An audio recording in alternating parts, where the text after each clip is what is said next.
Welcome to Meet the Press Now. I'm Kristen Welker in Washington, where the White House has just issued a new timeline for President Trump's decision on possible U.S. military strikes on Iran's nuclear program, as Israel and Iran plunge deeper into armed conflict. After teasing the possibility of imminent action yesterday, the president delivered a statement to reporters today through his White House press secretary, Caroline Leavitt. Take a listen.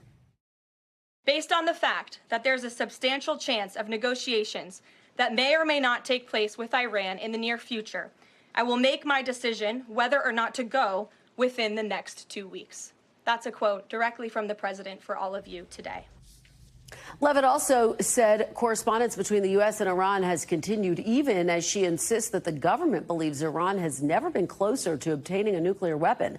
But sources familiar with the matter tell NBC News that the U.S. intelligence assessment on Iran's nuclear program has not changed since Director of National Intelligence Tulsi Gabbard testified back in March that Tehran had not made a decision to rush towards building a bomb. The president has publicly clashed with Gabbard over that assessment, and senior administration officials now tell NBC News Gabbard appears to have fallen out of favor with the president.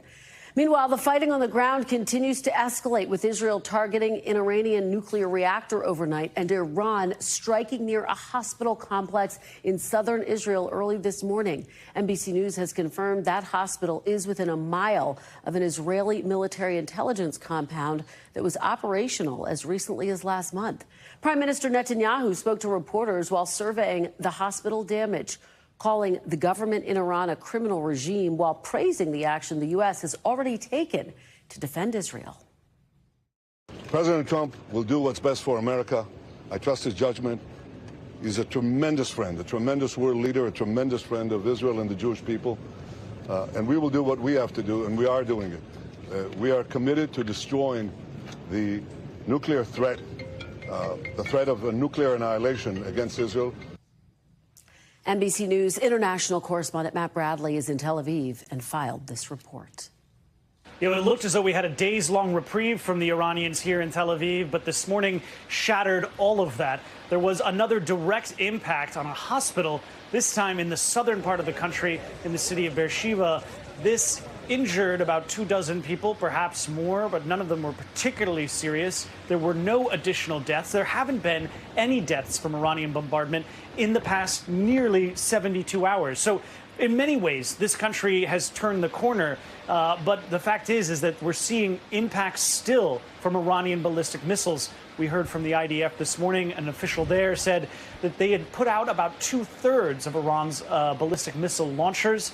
But he said there are still a lot of missiles that Iran has yet to fire.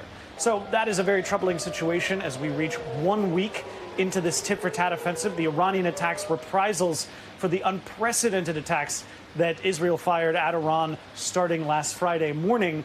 The Israelis have said that their objective is to totally disable Iran's nuclear program. And to that effect, they hit another, this time a reactor today that had been decommissioned before. The Israelis said that this reactor, they understand, is going to be used to try to refine plutonium, which so far hasn't been a major ingredient in Iran's nuclear program.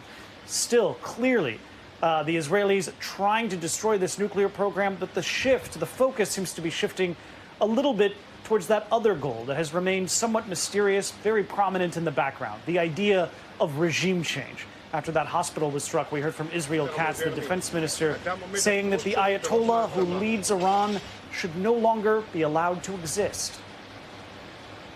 Our thanks to Matt Bradley for that report. Joining me now is NBC News White House correspondent Vaughn Hillyard, and NBC News senior national security correspondent Courtney Kube is with me on set. Vaughn, let me start with you at the White House. Talk about the key takeaways after we learned from White House Press Secretary Caroline Leavitt that the president is now giving himself this 2-week timeline in order to make a potential decision about Iran. Right. There's two fronts to this. Number one, Kristen, it was on Monday night that the president returned to the United States, leaving the G7 summit early, and in a social media post directing individuals in Tehran to, quote, evacuate. The stakes of what would amount to staggering consequences of potential American airstrikes on Iran are vast. And the president here in just the last 24 hours has suggested that he could hit Iran at any minute and that he will make the decision at due time, and that nobody knows what he's going to do except for him when he ultimately decides to do it, if in fact he decides to use U.S. forces to strike. Now, this timeline of within 2 weeks that the press secretary at the White House just this afternoon provided, I think one deserves some context. We have seen from the president over the last decade of his time in politics, in office, and as a candidate, promised 2-week timelines on domestic agenda items. But also, it was just 3 weeks ago that he promised that there would be consequences if, in the scenario that Russia did not agree to a certain extent ceasefire or peace deal negotiations. Last Wednesday, that deadline, that 2-week deadline, it came and it went with no apparent consequences for Russia here. So while at the same time we are waiting for the president to potentially make very imminent decisions on this front, at the same time, the White House press secretary clearly seemingly opening up the door to potentially Iran coming back to the negotiating table to avoid the U.S. becoming more involved in this conflict than they already are.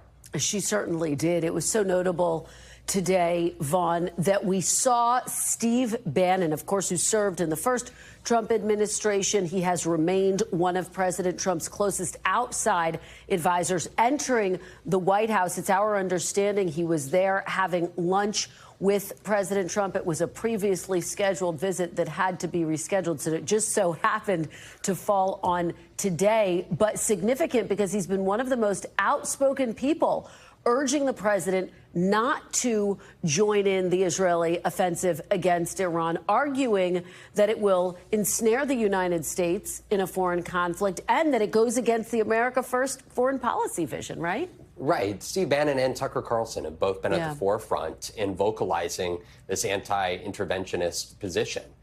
Obviously referencing the president, now president's own opposition to the Iraq War 20 years ago, and noting that, you know, if you go back to the Republican National Convention last year, Tucker Carlson was given a primetime speaking slot. Steve Bannon helped drive and mobilize a turnout that helped the president win this election here.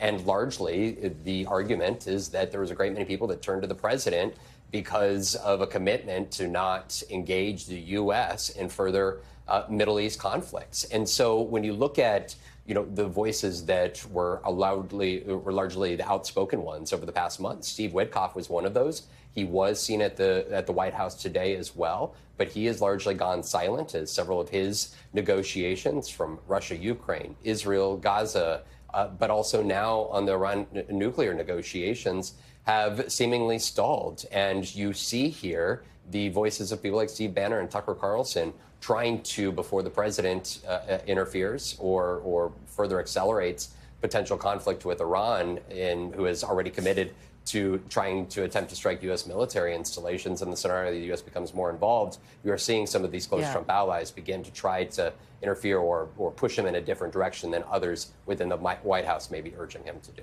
All right, Vaughn, thank you so much for that great reporting. Courtney, let me turn to you. You heard Vaughn mention the Iraq War. When you think about the Iraq War, you have to think about the intelligence, because that was so much in focus and then was ultimately disputed, that the intelligence was just wrong. So the question, I think, becomes now, when we think about whether President Trump is going to greenlight a U.S. military action in Iran, what is the latest intelligence around how close Iran may or may not be to developing a nuclear weapon? Yeah, and as far as we know, there has been no change in the intelligence, the U.S. intelligence about that. And that's why this has been so confusing this week, is exactly whether there has been some new intelligence that's classified that the American people and, frankly, senior members of Congress and senior members of the intelligence community have not shared, and including with someone like Senator Mark Warner. We heard from him.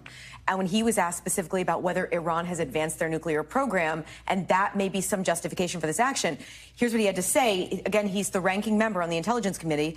So far, at least, the intelligence community has stood by its conclusion that Iran is not moving towards a nuclear weapon. They were enriching additional uranium, but they were not weaponizing that yet. And that decision was left with the Supreme Leader. If there's been any change in the intelligence intelligence. I need to know, and I want to make sure that if it is changed, it's based on fact and not political influence. So that gets back to the, sort of the echoes of the invasion of Iraq in 2003 and the notion that what was the intelligence actually cooked. And as far as how much of an impact this has even had on the program in Iran, the Israelis have taken out quite a bit, but they have definitely not decimated the program, even when they're taking out scientists and leaders. What's fascinating, though, and is not getting a ton of attention, is they have really taken out a lot of their conventional capability, their conventional military capability, and that may be one reason that the U.S., and particularly President Trump, is considering this action now. And let me follow up with you on that, because is the thinking that the United States, with its B-52 bomber, is uniquely suited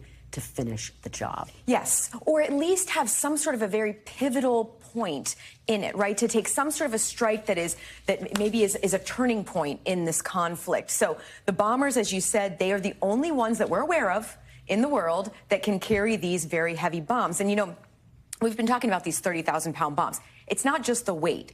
They actually only carry about 5,000 or 6,000 pounds of explosives. They are surrounded, though, by this very heavy, very strong alloy that allows them to penetrate deep into the earth between 200 and 300 feet. It's the only bomb like it on Earth. The U.S. is the only one who has it, and the only one, as far as we know, who can actually employ it. Well, your extensive and incredible knowledge of how these things work really shines a light, I think, on what this debate is about. Courtney Kube, thank you so much for being here in person. We really appreciate it. I now want to bring in retired Lieutenant General Steph Twitty, former Deputy Commander of U.S. European Command and an NBC News military analyst. Thank you so much for being here. Really appreciate it. Good to be with you again. So let's just pick up on where I left off with Courtney, the debate over why the U.S. might get involved. Secretary Hegseth was on Capitol Hill yesterday.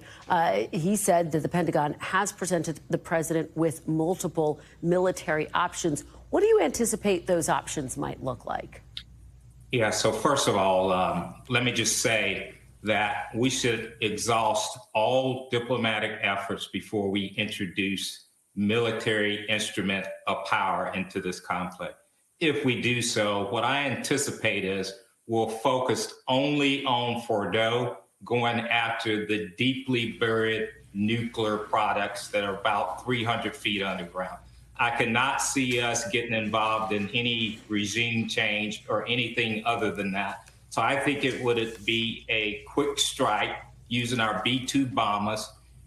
Everyone's been talking about this 30,000-pound bomb. That's the bomb that will be used to be able to penetrate and, if not hit and destroy the nuclear weapons or nuclear weapons capability, it would at least close entry and exit points to prevent ever using the product. So that's the way I see things here. Let me follow up with you there. In reading and watching military analysts, one of the questions that looms over all of this is if the United States wanted to destroy Iran's entire nuclear program, would special forces be needed? Would U.S. boots need to be on the ground at some point, or Israeli forces? Can you speak to that? What might the debate be surrounding actually finishing the job and taking out Iran's entire nuclear program? Yeah, I don't think military boots on the ground is required in this case. We have pretty good intelligence about Fordo nuclear facility. As you know, it's deeply buried in the mountains, pretty fortified. It's a former IGRC base. Back in the day, we collected a lot of intelligence on it, and that intelligence has continued. We worked with the Israelis to focus on that intelligence over the years, as well as our own intelligence. So we have pretty good intelligence on it. And so I think that it will be an airstrike. There may be cruise missiles in support of that airstrike, but that airstrike would be the B-2. That B-2 would have to also have protection, so you would see some fighter jets in that, probably some refueling capabilities and some AWACS capabilities to support communications. But for the most part, quick strike, do a battlefield assessment to ensure that we have everything in terms of the destruction, or as I said earlier, close the entryway, close the exit ways. But I'm looking at quick strike, maybe restrike, maybe another restrike, but it would be an air effort, maybe some Navy efforts from the Mediterranean, and get out. Lieutenant General Twitty, very quickly, with the last 30 seconds we have left here, what do you make of the announcement that President Trump is giving this a 2-week deadline? I like the announcement, and the reason I like the announcement, we don't want the military instrument of power to lead here. Let's get the diplomatic effort going. Let's see whether Iran will come to their senses and come to the table. And then, if not, then obviously the president has options. But let's get the diplomatic effort in front of the military effort.